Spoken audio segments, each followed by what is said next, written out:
This is what replaces the Gallardo, the best-selling Lamborghini ever. And it replaces it with a major leap forward in technology and demeanor.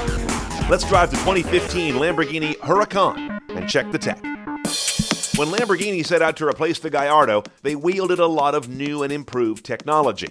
Adaptive electronic steering, magnetic fluid adaptive suspension, blessedly now a dual clutch instead of single clutch automated gearbox, an Audi Quattro-related all-wheel drive system, a dramatically new LCD instrument panel, and a body with clean, subtle aerodynamics, not obnoxious cutouts or powered rear wings. Now, as Lamborghinis go, I actually find this vehicle understated and elegant. Notice there isn't one of those audacious wings, powered or otherwise. Nothing. They just did it all with body shape.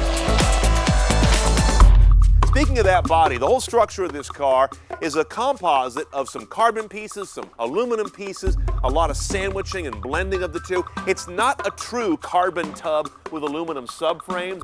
Instead, it's a glued and riveted sandwich of the two materials, especially at the cowl and down the spine. Lamborghini calls this a carbon hybrid. Blessedly conventional doors. Do you really need this? And then you've got the glass cover on the engine, which is beautiful and clean, but no, that's an option. Normally you'd have a busier set of louvers there. That's the best $7,000 you'll ever spend. Now inside the Huracan, things are decidedly more modern than the Gallardo it replaced.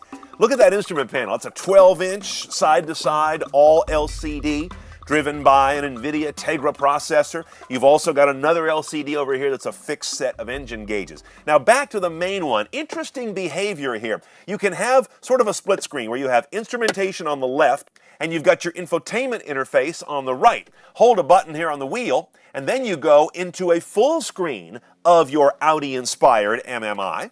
You'll recognize and have seen that before. Hold the button again and now you go to a full instrumentation layout. Hold another button, and that can go between full tack and full speedo. There's no other interface quite like this. It's also nice when you go in reverse, you get your reverse camera right there in front of you. In fact, everything's in front of you.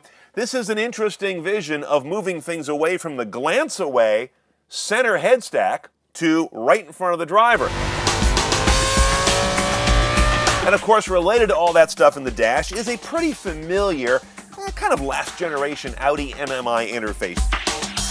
Now onto the drive controls. This vehicle is not like any other in that respect either. Here on the wheel, everything has gone kind of motorcycle-like. Notice there are no stalks around the column. Only a couple of properly mounted, stalk-based shift paddles. Left is downshift, right is upshift. Instead, things that used to be on stalks are here. Here's my high beam switch. Here is my left-right turn signal switch. Wipers are over here. And then down here on the bottom, here's where my drive personality controls are. Sport, Strada, Corsa. We'll talk more about those on the road. Back here on the backbone, you've got a locked down start-stop button. That's just some great Hollywood theater there. And of course, what would a supercar be without cool toggles to play with? And here's a rack of those for things like windows, hazards, and most importantly on this guy, the optional nose lifter.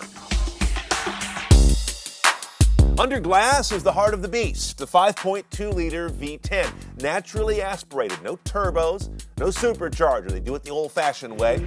0 to 60 in 3.2 seconds. That's what happens when you've got 602 horse. Notably, though, only 413 pound-feet of torque. This guy's a rever, not a puller. Now, while this engine breathes conventionally, it drinks via two technologies, both port and direct injection.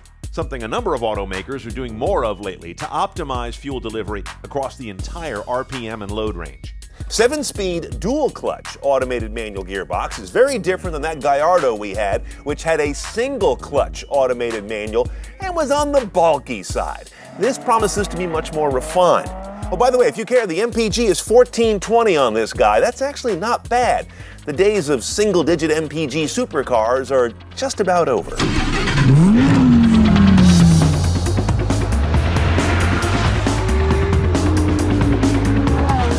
Almost immediately, I notice how this car's got a really nice transmission. Because it's a dual clutch, we don't have all that jerkiness that the single clutch automated manuals are known for. Instead, the shifts are super smooth, plenty quick.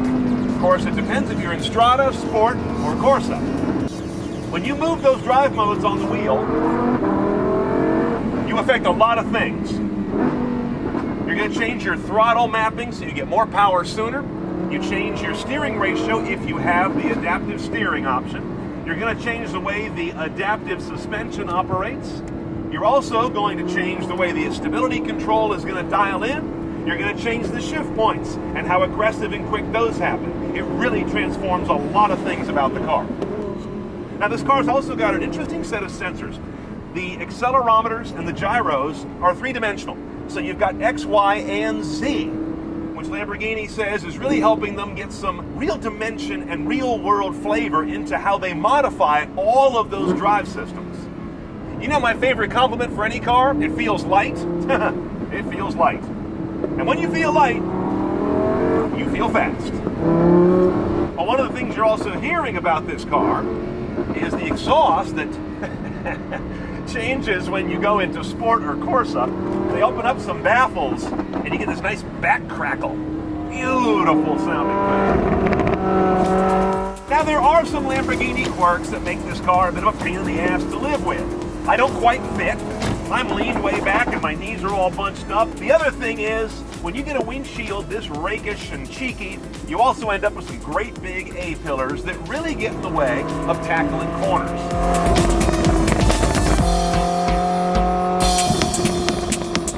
Okay, let's get you all budgeted to buy your Huracan. $241,000 is your entry point with destination. Now we got to add a handful of things to get it CNET style. Adaptive steering is $2,400, the adaptive suspension's $3,400.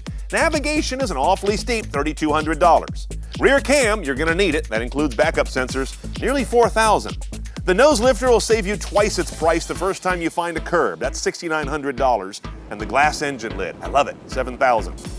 All in, we're at about $268, but who's counting? This is a very livable, approachable car that is also extreme when you want it to be, but not when you don't. This is a very interesting story, and I see it bubbling up all over the supercar market, and perhaps nowhere expressed better than right here.